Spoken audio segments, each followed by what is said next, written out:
I'll put on my camera. There we go. Zulma Gonzalez, this mic Oh, is all yours, my I friend. love your hat. Yeah, I got two of them. So, all Oh, right. you gotta send me the link to them. Okay, I will. All right, Zulma, your mic. This is your mic. Thank you. Send me the link too. Appreciate it. See, I wear scarves. I try that this is what's happening on my head. This is what's happening. It's a long 70-inch scarf. That's what's happening. And then you literally do whatever, however you want. You put it on, you put it on and you bring it around and you wrap. That's all I'm doing. That's all this is. Wrap. And wherever it lands, it lands. Tuck, tuck. I mean, that's not the cutest, but there you have it. It's that simple. You can do it that. I mean, and you can do it anyway. You can start in the front. You can start from this. I like the way you had the scarf hanging down with it while it was on your head. That Oh, was delicious. cute. That's Yeah, you always had there's so many that was there's so cute. many options. There's so many ways you can bring it this way. You can twirl. You can do so many. There's so many things. It's You should do a commercial. I may actually you on YouTube how to tie. How to wrap. Anyway, hi family. Hi, Zulma. Yes. Oh, so this is our extension of A Course in Miracles meets Science of Mind and Other Metaphysical Teachings. And this one, not metaphysical, but physical, on how to tie a headscarf. There's no particular way. You put it on and you wrap it and whatever you want to do. Yeah, and anyway, that's that. Hi, family. Yeah. So yeah. Uh, all right. Let's. I was loving the conversation I was hearing just before this. And it's perfect because it's just what I need. Um, but let's do what we do here. A Course in Miracles meets Science of Mind and other metaphysical teachings. We bring in, what I'm going to put other books up here, but um, we talk Ernest Holmes, we talk Raymond Charles Barker, we talk Christian D. Larson, we talk Joel Goldsmith. Um, and I can just go down a host of names, and we talk Mary Baker Eddy, we talk Emma Curtis Hopkins. Uh, Truth is truth wherever you find it. The truth is always true, and that's that. So, as our reminder, okay, as our reminder to mind our mind, to a reminder that we should daily train our thought. Daily train our thought. The conversation prior to this was talking about how I love it. We think that everything out there is an illusion, but that we're not. I'm gonna drop screen for a minute because I need to do this for a minute. Yeah. Um, that we think everything out there is an illusion, but we're not.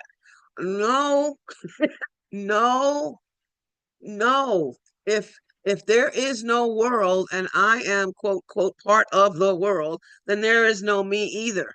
Um, we talk, and of course, I'm talking in the physical sense. We're reminded very early in the course that we are spirit, and that we are in a state of grace, that our reality is only spirit. Very early in the course, it says your reality is only spirit. That's the only thing that's real. That's the only thing that's real. And so I say spirit in form. Okay, so I'm giving this individualized expression that I chose. I chose this one, and you all chose your own, this individualized expression, my way of expressing God, my way of demonstrating God, my way of living the truth. And I heard Dove talk about how, we're not learning anything. No, but inform, yes, I am. Inform, inform, there's a book titled A Course in Miracles, Inform. And from and from that book, I have joined form with this book to learn, inform what I already know, to relearn, to recognize, to recognize, to recognize, to know again. And that's really what it is. It's reminding me of what I already know. I let it help me, because I can't say it's helping me. I let it help me to to live in peace, actually. That's really the bottom line. I keep saying that. I said the goal is always peace. The goal is always peace. The goal is always peace. And I say it all the time. All right. So therefore, we should daily train our minds. We should daily train our thoughts to recognize the spirit in everything we do, everything we say, and everything we think. The Course tells us in the workbook lessons that God is the mind with which I think, that God is the strength in which I trust. God is that God is all of it. God is all of it. We can recognize the spirit, God, call it what you want, that we should recognize the spirit in everything, because God is in everything I see, the Course tells us, because God is in my mind. God is in my mind. And in, the Course says in, but God is my mind, because it's all God. And I'm one with that.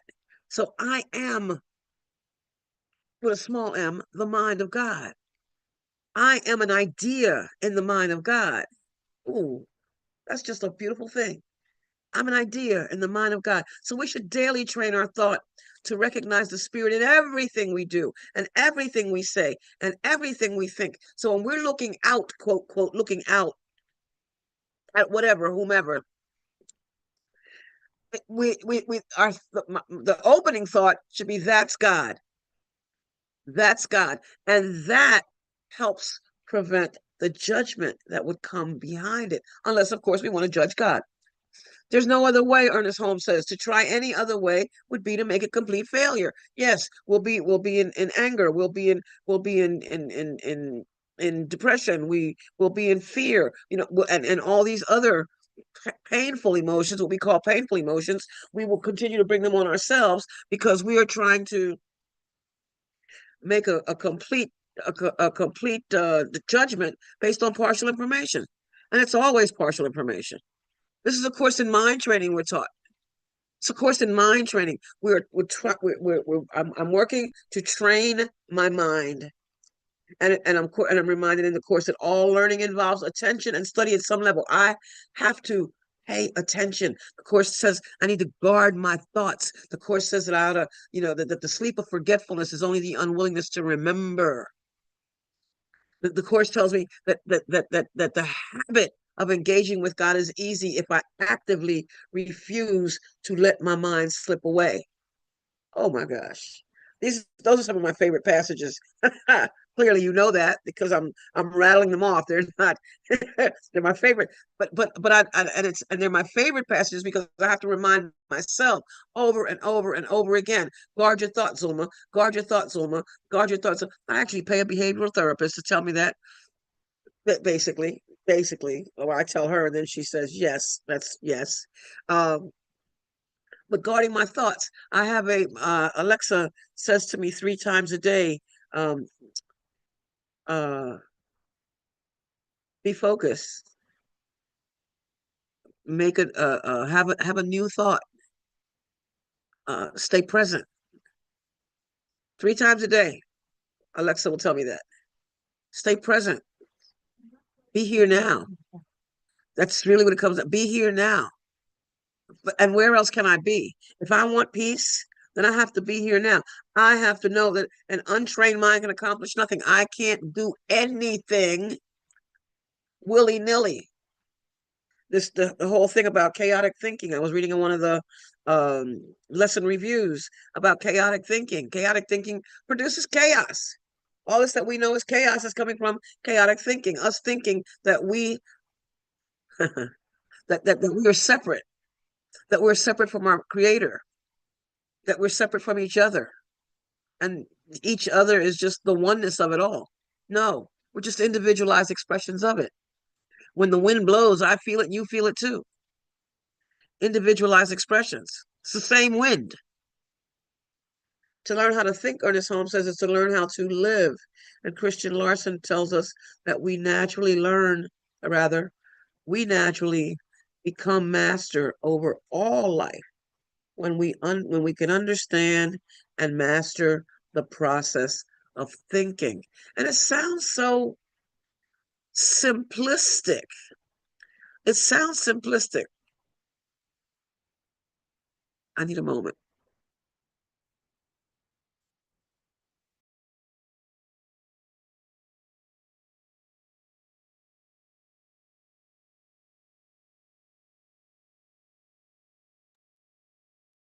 Okay, so I'm still purging, and it's a good thing. And I don't have any water with me, I'm feeling a little bit dry in my nasal passages.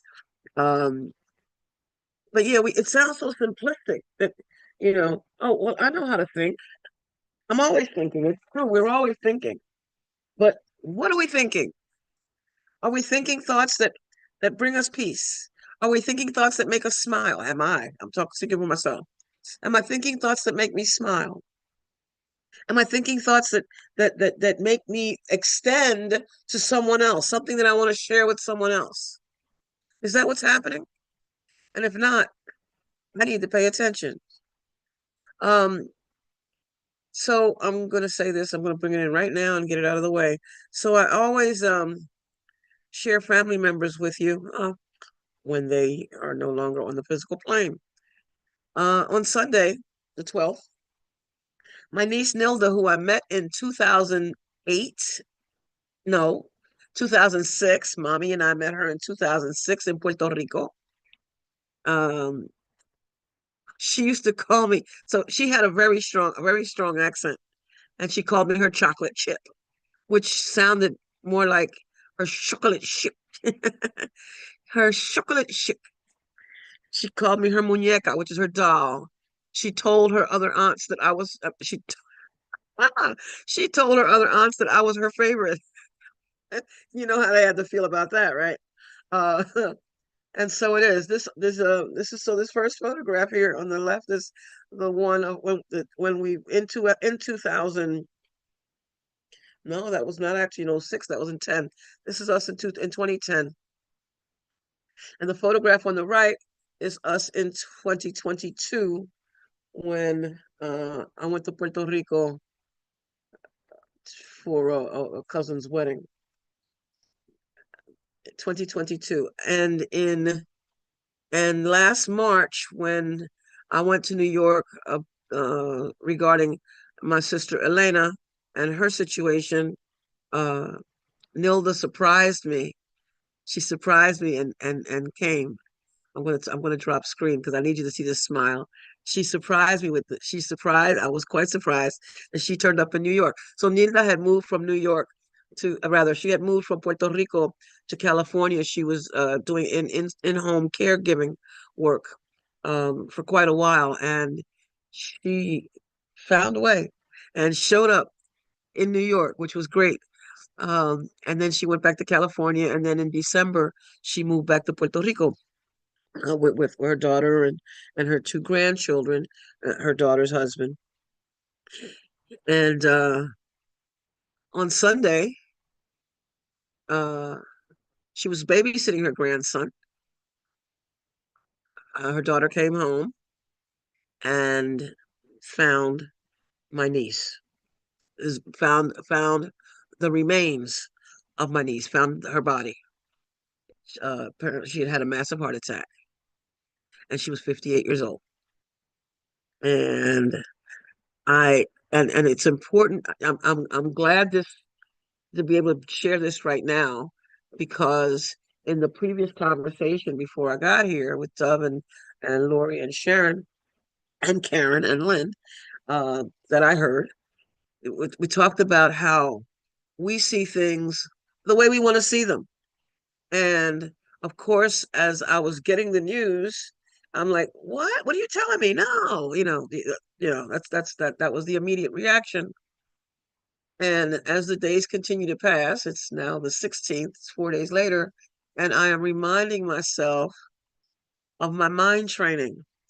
I am reminding myself, as the course teaches, that nothing survives its purpose. And the body has a purpose like everything else. It's a communication device. And when she had shared all that she was supposed to share, she laid the body down. And it was her choice to do so. As we're taught, nothing happens without our permission, and nothing happens that God doesn't will. So it was good for me to hear that this morning. It's just a reminder. I am not walking around in tears.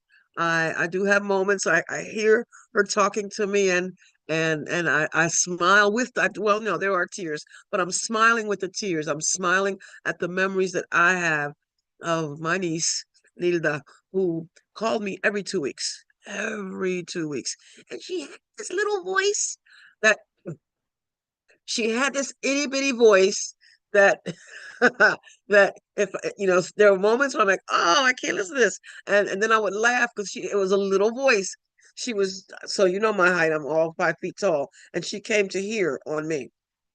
Uh and all of this that I'm saying, none of these thoughts mean anything. None of these thoughts mean anything, because tomorrow, we'll walk away and you'll say, oh, what did she say her niece's name was? None of these thoughts mean anything. A year from now, a day from now, now, none of these thoughts mean anything. They come and they go, just like the body, it comes and it goes. But I am grateful for having had the experience of my niece Nilda.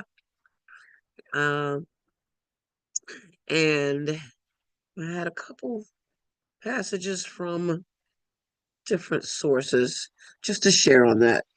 From the book of Job, at the very top, the Spirit of God hath made me, and the breath of Almighty has given me life.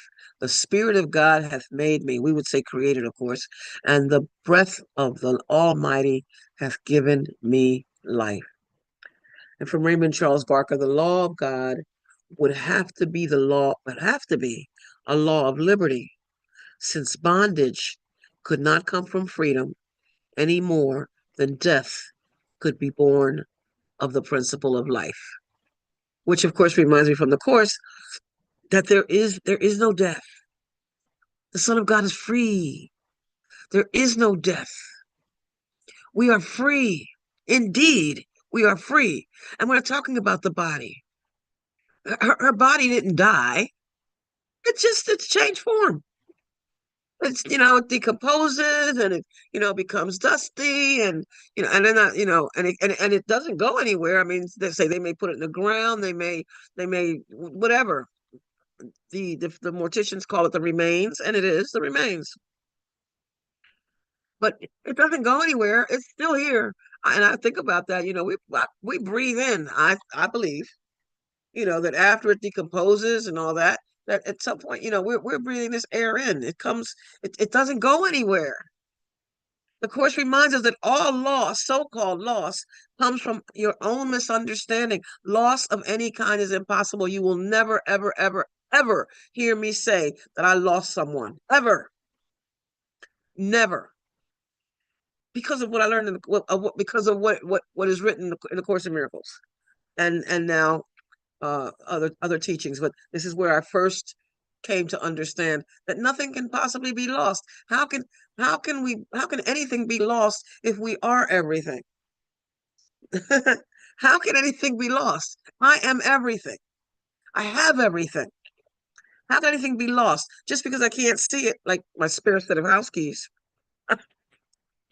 They're not lost. They're in this house somewhere.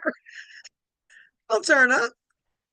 Uh, and God shall wipe away all tears from their eyes, and there shall be no more death, or at least the belief in death, neither sorrow nor crying, nor shall there be any more pain.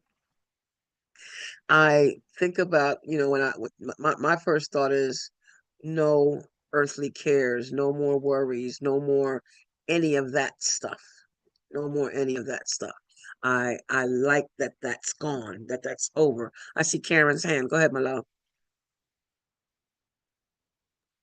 Hi, darling. Zulma. Yeah. So I have a question now. I love what you share because I agree with you. There is no loss, but So what do you say when someone passes away to someone instead of saying, I'm sorry for your loss? What would you say? which I don't say. But I don't say that. I know, I, but I, what would I, you say? I pause and I ask them, is there anything I can do? And if so, that I'm here for them. That's what I say. Beautiful. Okay. I'm responsible. You know what I mean? This is it. I Mhm. just let you know I'm here for you. Because I can't say that. I can't. Mhm. It's not a loss. And I That's mean, great. That's perfect. I didn't know if there was something else you said, like, or anything else, but yeah, that's perfect. Thank you. and later on, I'm gonna call my great niece today, you know, find out if there's anything that, in any way that I can assist her, because I really don't want to go to Puerto Rico. Want to drop a hat like that. I don't know what's happening. I don't know what she may need or may not need, but I will call her and ask her, so how's life today? How's life? I'm not going to ask her how she feels. Yeah, I yeah, know how she feels. I know yeah, how she feels. I yeah. mean, how's life today? How are things going? You Mhm. know, that kind of thing. I avoid asking how do you feel, and I never say that about loss. Nothing's lost. I will remind them when they say that, though. I'll bring them to that. No, just out of your sight. And that was what I was told when my mother they gave me a little book called Gone from My Sight. Yeah, me Nothing too. is gone. Mhm. Nothing is gone. It's just not in my sight. It's not lost. Mhm. And I'm clear on that. I'm really, really clear on that. And I'm clear on that because using by example, and I said, last year, January, when I looked at my friend's picture and said, okay, so when are we going to Egypt? I looked at the photograph, asked the question. And that Sunday, they made the announcement at the centerpiece that about the trip to Egypt. Now, the man made his transition in 2015. It's not like, you know what I mean? When in 2015, when I stood in the middle of the floor and said, "Mommy, help me." Because I was having a really hard moment. I was graduating from school and, getting my bachelor's degree, and I was so excited. And I had just said in 2015 he passed. In 2015, less than 90 days later, my other good friend Don, he passed. And so Don and Mom and Ron were none of them were going to be here physically here for my graduation. And I was having a feel sorry for myself moment. And I'm like, Mommy, help me. And the following week, less than a week later, a letter arrives addressed to my mother, which had, whatever have you, in the escrow from the house and all that. So you can't convince me that anything is lost. You can't convince me. I mean, I would more quickly say that my keys are lost than I would say that a person is lost. It's just not possible. It's not, because spirit is our only reality. And I hold that. I hold that. I hold that. Of course, in the moment, like, oh, the idea she's not going to call me. We start thinking about what we won't have again. Yeah, it's what we do. It's what I do. Oh, I won't be able to this because I'm not. The truth is, we're not mourning for them. We're mourning for ourselves because we won't have them in our life in our physical life anymore. It's not for them. Mourning, grieving, it's a very selfish thing. Well, It really is. I just wanted to quickly thank you for that. My cousin just died. She was only 53, and she died the day after her father. So her father died the next day she died, which was blew the family away. And so I sent a card, and I honestly was so like torn of what to say. So I did say, I'm sorry for your loss, because that's where I was saying it for them, meeting them where they were, because I know to them it was huge, huge to lose It is your huge. sister Yeah, and your father, like just like that. just like that. They knew the That's right. father was dying. We all knew that. We all knew he was going to die, but no one knew. So it's very, for me, a fine line knowing where to meet them where they are and what to say in a card, but being truly helpful is what you said, being, what can I do? How can I help? Is there anything I can do? Whatever or you just need. know or just know that I'm here, because I may not be able, asking her what can I do, if she says, well, I want you to come to Puerto Rico, and then I would have to say Yeah. no. you know Yeah.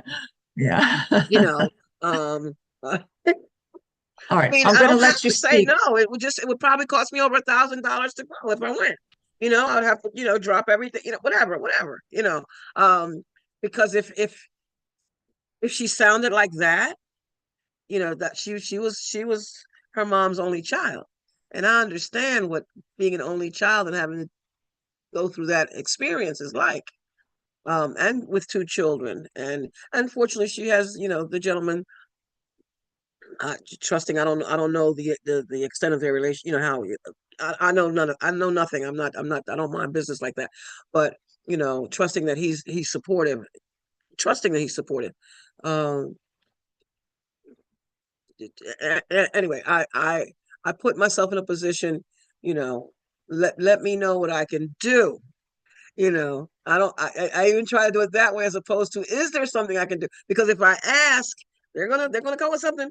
And if it's something that I can do, I'm on it. I'm on it, no doubt. But if it's something beyond me, I don't want to put myself in a position to say no, I can't. But if I have to say no, I can't. I learned, Reverend Sheila taught us that your yes means nothing if you can't say no. But anyway, so that's that. That's that. Um, so based on the reading, I mean, based on the conversation that I heard prior to this one, I wanted to go to, let's see, I wanted to go to, well, I'm remembering from lesson 15 that my thoughts are images that I have made, that I'm making the whole thing up. This is just my story, and um, thankfully, it's a temporary story. We tell the story, it comes, it goes, and then it's gone. Then it's gone. Um, Um, I gave thought to the fact that my niece passed on the anniversary of the day that my grandmother passed. Um, but for those of you who don't have any relation to January 12th, what I'm saying doesn't mean anything. It has no meaning. It's a thing.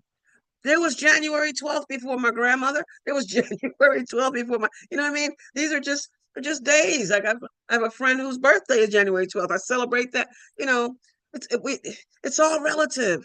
It's all relative. We have taken all this stuff and we make it real, and then we hurt ourselves with it. Um, my thoughts are images I have made. I'm not reading that, but I am going to read from the course workbook lesson 188. The peace of God is shining in me now. Basically, for the first paragraph, it asks, why wait for heaven? I can put this on the screen. Um, yeah, I can put this on the screen. If I can get back to the screen, I can put it on the screen. Come on, Zulma. Work it out. Work it out. Hit share. There we go.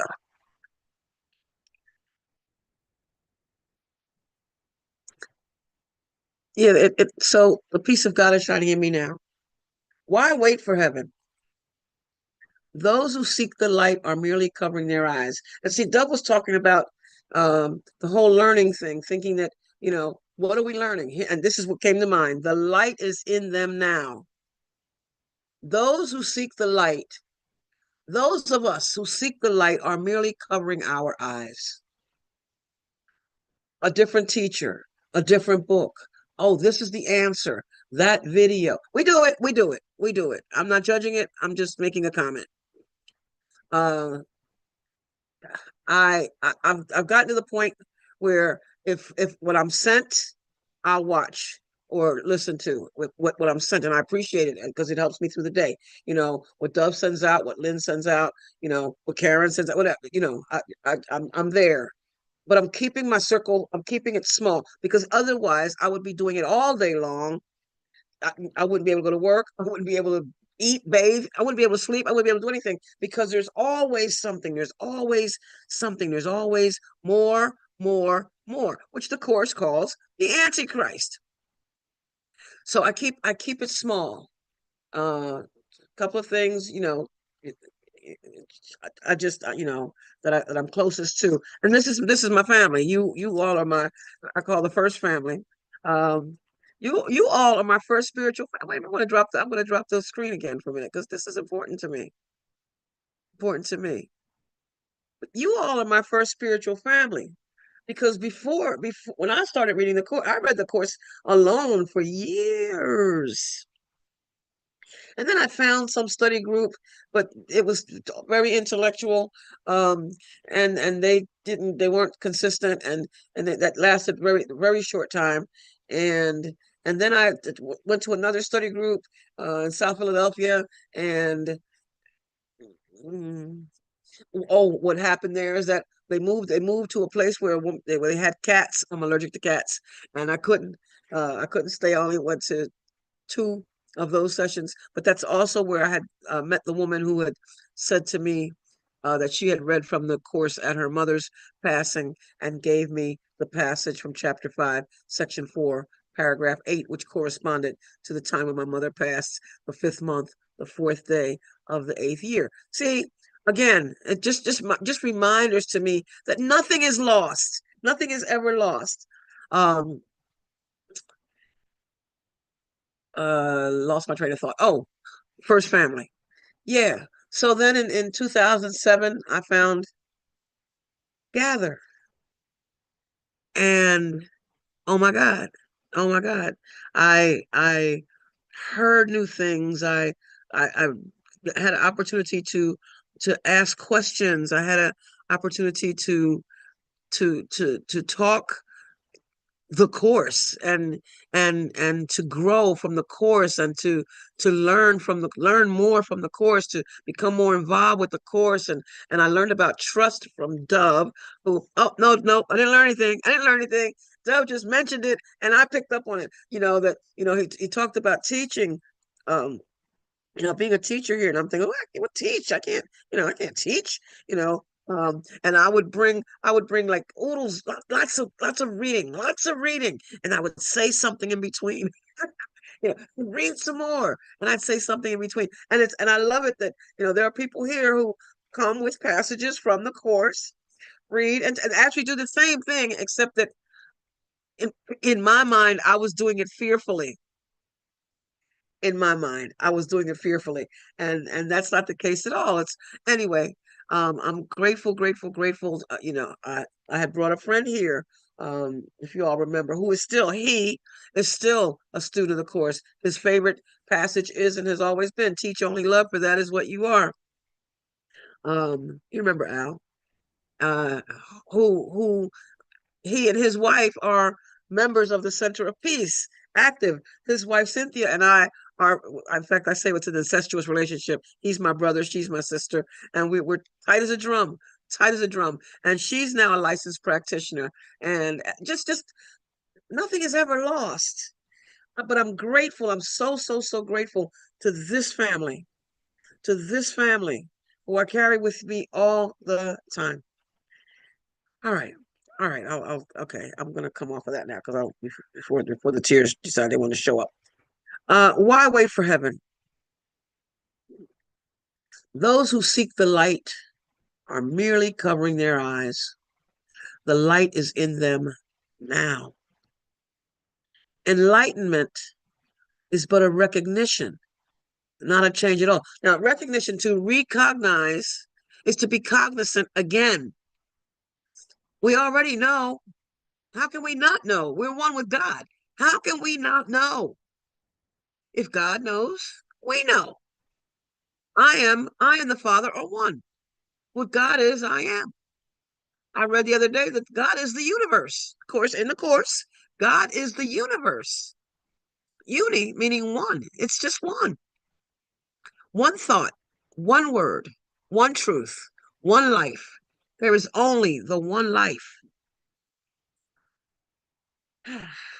Light is not of the world, yet you who bear the light in you are alien here as well. That is, the truth of what we are is not of this world. The light came with you, the course continues. The light came with you from your native home and stayed with you because it is your own. The light came with me. I am. It's written in the Bible that Jesus said, "You are the light of the world." The course, it says that also. You are the light of the world. Light and joy and peace are one. We are the light of the world. We are God in form. Mm. And it sounds blasphemous, I know. But what is blasphemy but another word, a symbol of a symbol? The light came with you from your native home and stayed with you because it is your own. It is the only thing you bring with you from Him who is your source. It shines in you because it lights your home and leads you back to where it came from, and you are at home. This light cannot be lost. Why wait to find it in the future or believe it has been lost already or was never there? It can so easily be looked upon that arguments which prove it is not there become ridiculous. Yeah, because when people these days are talking about, oh, and this person and that person, and then they say, and the individual who's about to be elected. I heard that earlier. I heard that specialness. And it's not, it doesn't, it's specialness. The second we start, the ego analyzes, the ego breaks everything down. The ego wants to, the ego, no, the ego thought system. Let me be clear. The ego is literally a fearful thought, the Course teaches. The ego in itself is not real. I do not say, you don't ever hear me say, my ego. I had to stop saying that because that's making it real. The Course teaches that only my allegiance to it makes it real. There's no such thing as my ego. I think about the ego commercial. Let go of my ego. Now that's different. It's a breakfast food, but there's no such thing. It's a fearful thought. It's a thought. It's a decision. The Course teaches that the Holy Spirit, like the ego, is a decision. A decision. So the ego thought system. In the ego thought system, I am making something or someone special stand out. Okay, so we say that because they have a title, that makes them stand. I have a title too, Ms. Ms. Zulma Gonzalez. That doesn't make me special. The title doesn't make anyone special. With the Teachers aren't double special. with the double Z's. Z's all over the place. Z at the beginning, Z at the end, and somewhere in between, there's another one. Thank you. Thank you for that. Yep. But it doesn't make me special because I have three Z's in my name. Although I've heard it's a mystical letter. Does it make me special? It doesn't. And I'm not the only Zulma I know. And I met another Zulma Gonzalez. Anyway, the light cannot be lost. Why wait to find it in the future or believe it has been lost already or was never there? It can so easily be looked upon that arguments which prove it is not there become ridiculous. Who can deny the presence of what he beholds in him? It's not difficult to look within, for there all vision starts. There is no sight, be it of dreams or from a truer source, that is not but a shadow of the seen through inward vision. There perception starts, and there it ends. It has no source but this. I'm not going to read any more of this, but it says, who can deny the presence of what he beholds in him? At the very least, who can deny breathing? Who can deny life? We can't deny life. It's undeniable. Look around. Now we call these tangible things, but everything, all thought produces form at some level, the Course teaches. And all thought comes from God. All thought is mind. So back to that. We're back to that. It's all mind. It's all God. And I can't deny any of it. It's all life. And I'm grateful for it. I'm going to leave that alone. I'm going to go to the PowerPoint slides that I had actually planned. How about that? This is from Raymond Charles Barker. I feel that my search is over. I feel that I have discovered the great reality. I am not evolving into it, which is what exactly we're talking about. I am not evolving into it. I am merely awakening to the realization of what it means. That's what the course you just read in the course. We are recognizing. We are being cognizant again. There is but one life. This life I am living. Today, I speak this reality into every experience I have.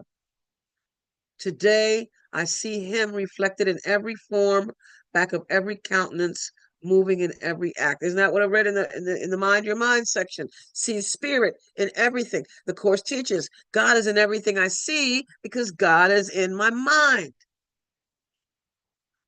And Barker continues, this is my deliberate choice. This is my secret desire.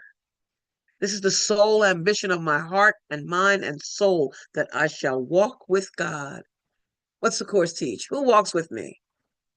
And walking with God, that I shall so manifest his nature that everything around me shall be blessed. And it has to be, because God is in everything I see, because God is in my mind. I am one with it. It is one with me. The course teaches that the Holy Spirit is in me in a literal sense, but that God, that I am part of it. I am one with it. That ocean, that drop of water from the ocean, everything contained in that drop, everything contained in the ocean is in that drop. Everything. My deliberate choice. There is but one life. And the way Ernest Holmes says it, there is only one life. That life is God's life. That life is perfect. That life is my life now. Hi, Gloria. I'm trying to move to the next slide. This is from Joel Goldsmith. As long as there is an I seeking God, we have not come home. Only when we realize that I is God. Come on now. Ooh, I love how that feels. Only when we realize that I is God are we at home in him, in peace. For when we know that I and the Father are one, we have nothing to be unpeaceful about, nothing to fear, and no one to fear, nothing to hate, nothing to resent. Neither life nor death can separate us from the love of God. Now, that last sentence is a quote from the Bible, but we are one with it. What is this? And I'm not talking about my body, although this communication device is what on this plane gives me the opportunity to express God, to demonstrate God. But I'm not looking for God. I'm not looking up.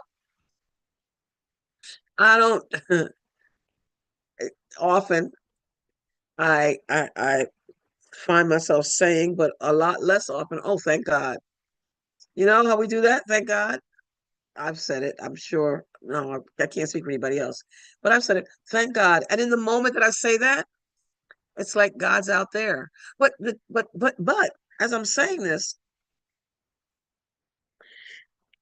if it's all God, then the so-called out there is God too. The so-called out there is God too. It's all God. It's in remembering that there is no out there that's separate from me, that becomes the most wonderful thing. Oh, that becomes the most wonderful thing. The understanding that there is no separation. I'm looking at, I am going into the chat. Yes, I am. Thank you, Father. I am. I am. As long as they're seeking, as long as you're looking for God, you're you're missing the mark. You're missing the point. As Workbook Lesson 88 says, those who seek the light are merely covering their eyes. The light is in them now. Why wait for heaven? It's already here. It already is. Let's see. What else do I have? That wasn't supposed to be one of my slides. Uh-oh, I'm missing a slide. Oh, oh, dropping screen to figure out what I did. What did I do? What did I do? And where did it go? I knew I had another one. Or maybe I didn't. Okay. Okay. So we'll stay with this. We'll stay with this. We are not looking for God. I mean, there are those who are, what's the Bible, seek his face and all that kind of stuff. But that's the way it's written in the Bible. We understand today. Oh, I understand today that in form, when I look in the mirror, I see God in form. I recognize it in form when I look on this screen and I see names. Karen, Gloria, Lynn, Dove, Sharon, Mickey. I see your physical faces at times, but I see God. I recognize that when I'm watching the news, when I'm at my client's house and the news is on, and there's all this stuff, all these experiences, all these situations that are occurring that I don't like. I'm still seeing God. It's still all God. And me attempting to separate this, that, and the other becomes then my ego thought system hard at work, giving me reasons to think that I'm better than those people who are who are taking bodies, who are creating, who are making corpses. I think I'm better because I would never do that. Oh, I would never do that. Or that they're, what's wrong with them? Well, the course teaches us that there's nothing wrong with anyone in truth. The body's going to act up, the body's going to act out. Yep, yep, yep. When I'm choosing not to be in peace, when I am choosing, not to recognize, when I am choosing not to engage, yep, yep, yep. There's going to be stuff. There's going to be pain. There's going to be separation. There's going to be the thought that uh something is wrong. Okay, guys, you got to see this one. What lovable? Oops, I didn't mean to do that. I did not mean to do that. The belief that something is wrong, but there's never anything wrong. There he is. There's the baby boy. He hasn't had breakfast yet. I know what's going on. Um, um, but yeah, we think that something, thank you, Karen. We think that something is wrong. There's nothing wrong. It is exactly the way it's supposed to be. It's exactly the way it is. Not even the way it's supposed, is it, oh, it's happening the way it's supposed to. It's happening the way it happens. It is what it is. And my role is to learn to accept it, because I'm responsible for what I see. Everything that seems to be happening is my choices. I'm deciding what it is. Oh, that's so awful. So when I got the phone call about my niece, after I got off the phone and went through my initial, I said, oh, she doesn't have to go through the suffering, the physical suffering that some people do when they have heart attacks and then they're confined to bed and they can't this and they can't that. Oh, my niece would have never loved, Nilda would have never wanted that life. Clearly, because she had a massive heart attack and went on out. Her body had a massive heart attack and went out. And so I shifted. I shifted. No earthly cares. No worries. None of that. None of that. And that's the truth. That's the truth. That again, nothing survives its purpose. So when I look on television and I hear about, this one was killed and that one was, that killing and that killing, I'm remembering these are bodies, bodies, bodies. And it goes back to what the conversation was before I came on this morning. That we think that everything else is an illusion, but that we're not. In this case, we think that those things are real. We think that those things are not an illusion too, that those things aren't coming to pass. I heard our I heard Joe Biden, President Joe Biden, I like saying that. I heard President Joe Biden say, all right, baby boy, I know. Give me a few minutes. I heard Joe Biden say that that there's been peace. There's peace that the all the shooting, the killing, the bombing, that a ceasefire. That's the word I wanted. That there's a ceasefire. I'm trusting and staying in prayer about it. That the ceasefire, and in my mind, there's a ceasefire, and which then means that all that other stuff came to pass. Is there pain? Do we feel pain about it? Yep. We keep thinking about, we think, here it is, back to what we were saying earlier, Karen. We think about what those people have lost. But if we're not an illusion, or rather, if that's not what I meant to say. If nothing is lost for me, because I am everything and I have everything, then nothing is lost for them either, because they too have everything. Come here, baby boy. Come here. Lovable. Come here, sweetie. Nothing is, we all have everything. We all are everything. And back to what Joel Goldsmith said, as long as there is an I seeking God, because there's a question of, well, where is God in all of this? You hear that one. Go ahead, Karen.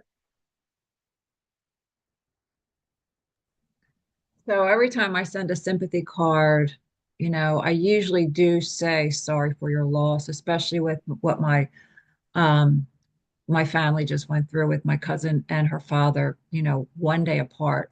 But what I always add to every card is this short poem by Rumi, and I add this to every single card that I send out if someone has passed. Goodbyes are only for those who love with their eyes, because for those who love with their heart and soul, there is no such thing as separation.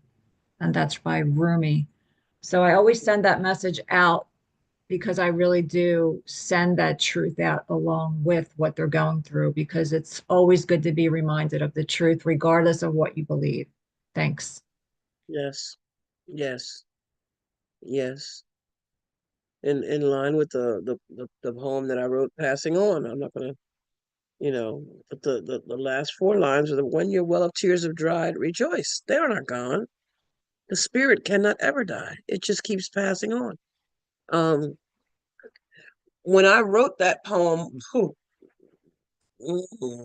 20 some years ago, my God, has it been that long? Really? It's, yeah, 25 plus years ago. But when I wrote that poem, it was because the person had called me. They had a family member whose body had transitioned, and they were contemplating cremation, and they had heard stuff. They didn't have any, quote, quote, they had no religious background, and had called me to ask me what I thought about it. And I, I,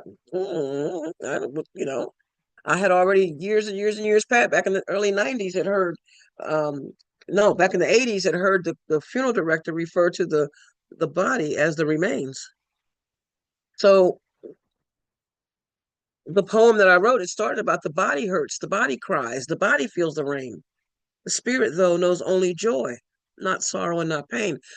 And I did that because it was important for me to let them know that regardless of how they chose to handle the body, in truth, I didn't say this, but in truth, it didn't matter because it's the remains. It's not it wasn't the essence of what that person is, still is, always will be. It's eternal. Always has no direction, the Course teaches. Eternity is all the time. There's no before, there's no, when the world began, or, when God began. No beginning. There's no when it ends. And, we read stuff about, things rolling up and all that. No, that's not going to, that reading, the way that reads is for our ego thought system to have some kind of an understanding. But there's none of that. It's just nothing, just a continuation. I love listening to people like Glorian talk about their near-death experiences. Oh yeah. Yeah, but what she experienced in that was the knowing that this is temporary. It's supposed to be temporary. It's okay that it's temporary because there is life everlasting. What a joy. What a joy. As long as there is an I seeking God, we have not come home, Joe Goldsmith writes. Only when we realize that I is God are we at home in Him in peace. For when we know that I and the Father are one, and the Father can't die, we know that. At least I accept that. I mean, I know that. The Father can't die. Isness is, always is, and can't be anything else. It just is. Not was, not gonna be. It simply is. Now, now, now. When we know that I and the Father are one, we have nothing to be unpeaceful about, nothing to fear, and no one to fear, nothing to hate, nothing to resent. Neither life nor death, so-called, can separate us from the love of God. It is written, we live in God, we move in God, we have our being in God. What does that mean? If I have my being in it, then I am it. And for that, I'm grateful. I'm talking about the truth, not just for myself, but for my niece Nilda, for the people that, in Gaza, all that, all of it, all of it, all of it. We are everything. We have everything. We are everything. We have everything. Nothing goes anywhere. It just is all God. And with that, Lynn, I'm going to give you the mic. Thank you so much, Zama. Great, great talk. I really appreciate it very much. I was going to really quickly tell a little story that I just had heard. Um, and of course, it was on TikTok. But this woman was talking about she had been getting ready for her child's birthday party and was in one room cleaning up, and her three little boys were in the other room playing. And she came in, and there was dust. There was like dirt, like all over, like on the rug. She's like, she had just cleaned up and there's all this dirt on the rug. So she got the vacuum, she vacuumed it up. They had it on their faces, they had it all over them. She cleaned them all up, everything. She wondered where the heck did all this dirt come from? A couple days later, she was cleaning. She picked up the urn where her father's ashes were, and it was empty. They had got into the ashes and dumped them, and she vacuumed them up and washed them up and got rid of them. I was like, that is hilarious, but that's it exactly. Ashes to ashes. And she didn't recognize him as initially. I heard where that was going. All of a sudden, it came to yeah, but she didn't recognize. She didn't realize it. I mean, oh, that looks like Daddy. No, no. Papa. They ate Papa because it was in their mouths. It was all over them. Anyway, I'm going to close off this YouTube and thank you so much, Zolma.